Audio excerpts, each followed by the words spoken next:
jëm ñu daal di jóge ci ay élection muy élection locale yi élection yu amoon solo bari woon enjeu trop également ñu gis yenn ville yu si xaw a mag même yu si mel ni Dakar ville yi nga xamante ne moom la ñuy woowee poumon yi les grandes villes majorité présidentielle daf ko daal di perdre alors yow bi ñuy génne ci élection yi lan moo nekkoon sa njàngat. alors sama njàngat mooy xam nga man élection xëy na nag xam nga nit day dem ba worosu da ngay nuñ ko tuddee immunisé wu. pour man élection c'est très simple bu dee ne li ngay wax dëgg la da nga ñëw pour liggéeyal askan bi baaba ñëw ni man de projet bii laa indi pour Sénégal wala pour sama commune ay sata ñëw ni projet bii laa indi man ma ñëw ni projet bii laa indi askan wi ni ma projet baaba la ñu choisir et y a pas de problème bu dee ni liggéeyal askan moo taxoon nga jóg tu applaudis jàppale ko askan wi lañ ko doon buñ ko gisee xayrul buñ ko gisul ëllëg si bu duñ ko reproché kenn muy benn ñaareel ba jàngat bi ma ci gën a am xam nga bi ñuy dem ci élection yi bu leen koy fàtte aussi léeg-léeg dem vaar nag parce que ñun rek ngeen di yóbbu vaar mais làngu ma daaw dugg leen yóbbu vaar bi ñuy dem ci élection yi c'est l'opposition ñoo doon ñu doon wax ne élection yi c'est le premier tour de l'élection de 2024 l'élection présidentielle bañ ku leen ni élection locale wala élection territoriale pour ñoom c'est le premier tour dem nañu premier tour lan la joxe xam ngeen résultat yi la majorité avec le président Macky Sall am nañ 58,7%. C'est-à-dire 1 995 000 voix. Oui, mais avec quelle mairie? Non, attends. Parce que dafa am mairie yu baax yu baax. non, pas yu baax, mais Angers. Et on parle de grandes villes. Voilà. Non, attends, oui, justement. C'est ça en fait. Est-ce que yéen non, attends. xam nga da nga ma laaj. ban analyse lay def ci élection yi. analyse bi ci def mooy le président Macky Sall tey la gën a populaire aux yeux des Sénégalais en 2019. 2019 il y a eu 56 je pense %. ren sans moom mu wàcc ci terrain bi son camp am na 58,7%.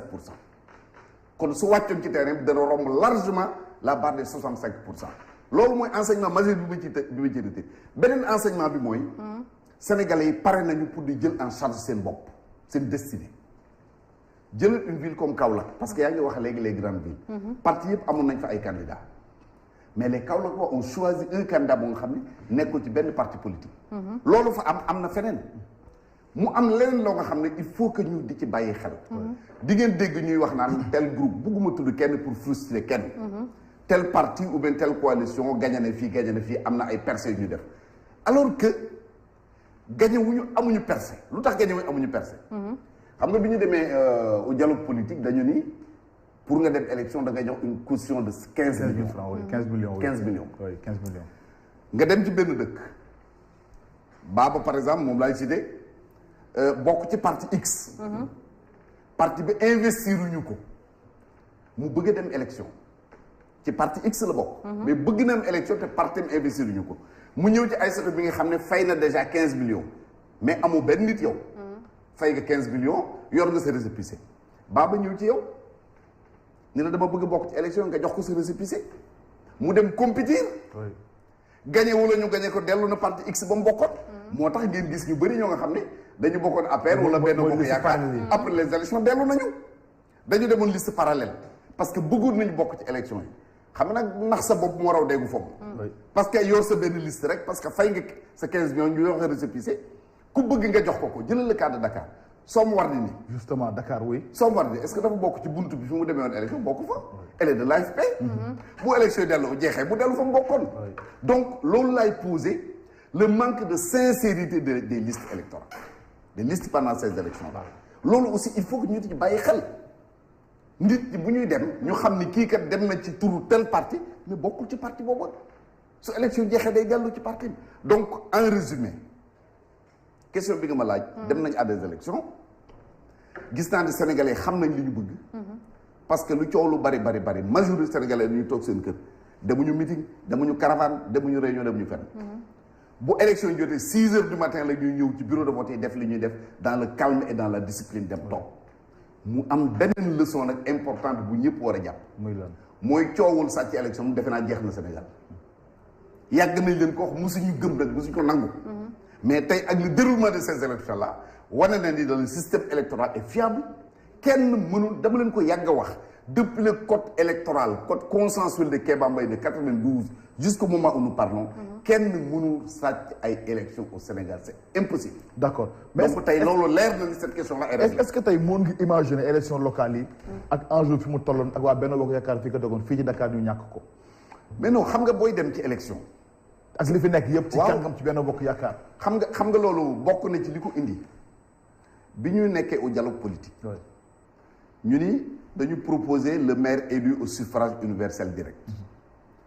na nga ko laaj ñi nekkoon ci dialogue bi yëpp majorité opposition non alignée société civile ak la commission cellulaire d'abord au niveau de notre commission en tant que délégation de la majorité mais également en plénière j'ai pris la parole pour dire moi je suis contre parce que du ñu régler problème bi posé wu woon joxe les raisons pour lesquelles j'étais contre bokk na benn ci raison yi mooy pour répondre à votre question la xam nga dañoo Abdoulaye Diouf Sarr moo nekkoon candidat au niveau de Dakar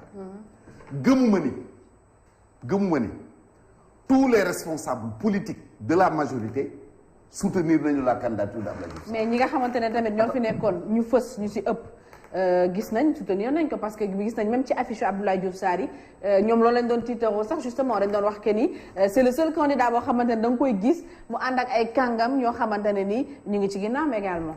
waaw mais xam nga affiche la affiche. du dara yow ñemewoo tey.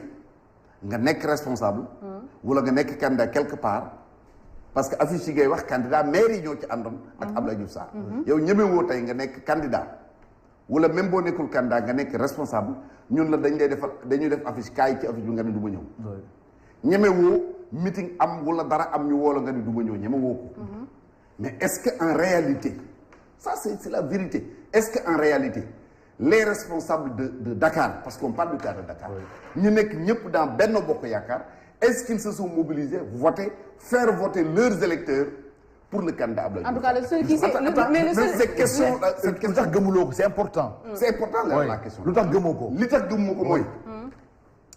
d'abord ñun ñëpp ci dëkk bi lañ dëkk. man personnellement. jot naa ay audio yu bëri yoo nga xam ni. ay responsables ñoo ko doon joxante. kon ñoom waa APR ñu doon tibbantey tànk seen biir. je prends l'exemple de la Médina pour être beaucoup plus précis. j'ai des audios yoo nga xam ne ay responsables ñoo ko joxante. Macky Sall bu dee diw la fi teg il est hors de question ñu di ko woteel ay responsables ñoo ko doon waxante. c'est pratiquement partout. alors donc gëmuma ni. ñi waroon jàppale Abdoulaye Diouf Sarr yëpp au niveau de Dakar taxaw nañ jàppale ko sincèrement. attends oui wax naa la ko. oui mais au-delà de audio yi kay. mais audio rek doy na. oui audio sax doy na. yow boo nekkee responsable dans un parti ngay yónnee ay nit audio. ni ko Macky Sall samp na diw mais ñëw duñ ko woteel. quelqu'un qui dit man damay dem ci Bamba Fall te bëccëg laay dem du ma dem guddi. damay mobiliser sama nit pour dem. toog nañ en meeting à Yoff j'ai pris la parole devant tout le monde meeting laa la wax xam nga loolu kon du nëbbutu lii ma la wax ni ma wax leen ko en meeting. ànd bu sincère. donc pour revenir à la question xëy na su fekkoon ni dañ doon def comme avant. defar benn liste boo nga xam ne.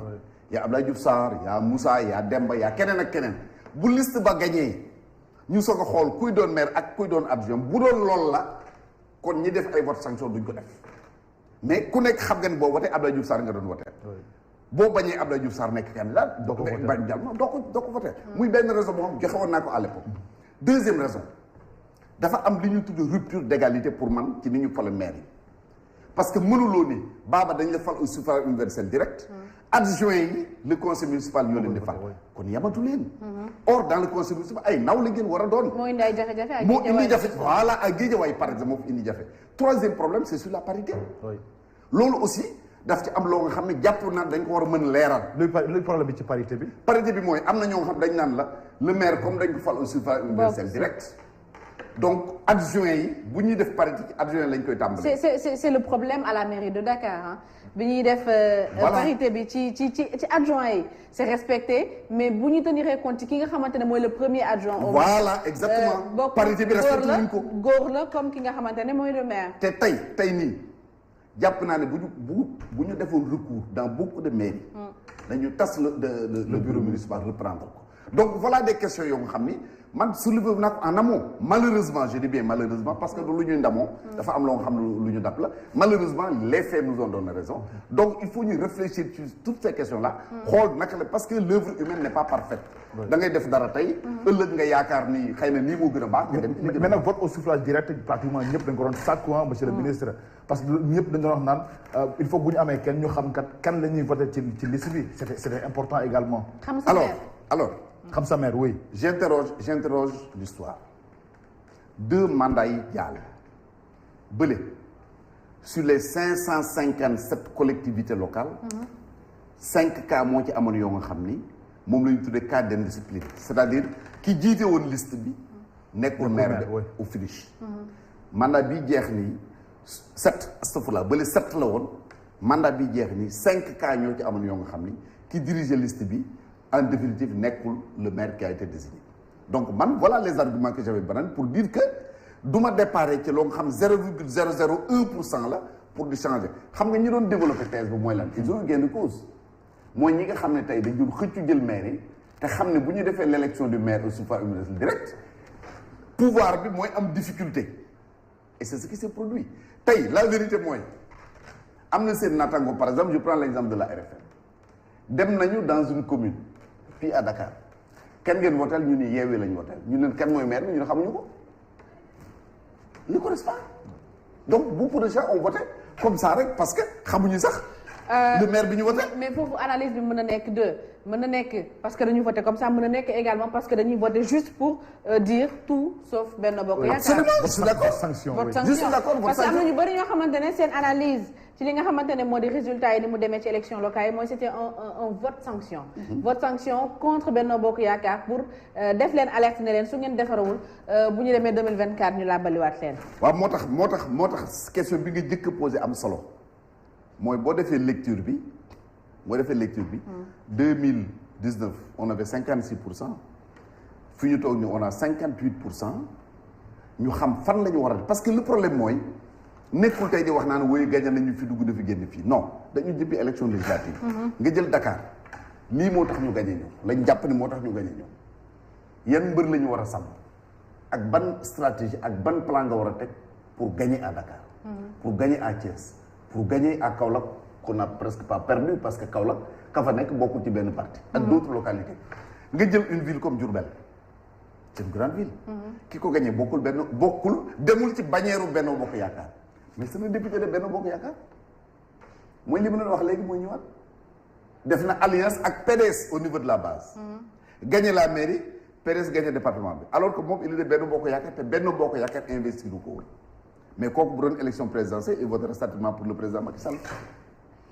très bien alors Alaaji Baba Ndiaye moins de 10 minutes moo ñu dese te dese nañu ay questions yoo xamante ne war nañu ko aborder.